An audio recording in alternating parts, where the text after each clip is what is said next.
भंडारा शहरामध्ये विकासाच्या नावावर ठिकठिकाणी खड्डे खोदून ठेवलेत। त्यामुळे नागरिकांना रस्त्यांवरून प्रवास करताना मोठा नाहक त्रास होतोय।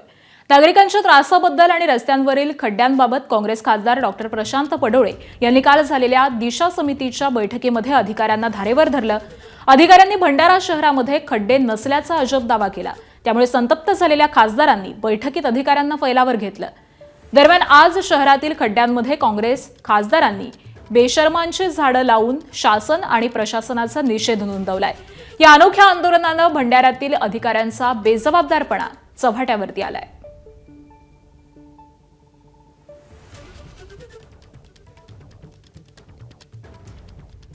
हे बेशरम झालेली सरकार आहे म्हणून आम्ही बेशरमाचे झाड इथं प्रत्येक गड्ड्यामध्ये भंडाऱ्यामध्ये आम्ही लावण्याचा आज सुरुवात केलेली आहे की जेणेकरून भगवान यांना सद्बुद्धी देईल आणि हे रोड या रोडासाठी काही फंड देऊन हे रोड चांगले बनवतील आणि आमच्या भंडाऱ्यावासियांना इथं न्याय देतील।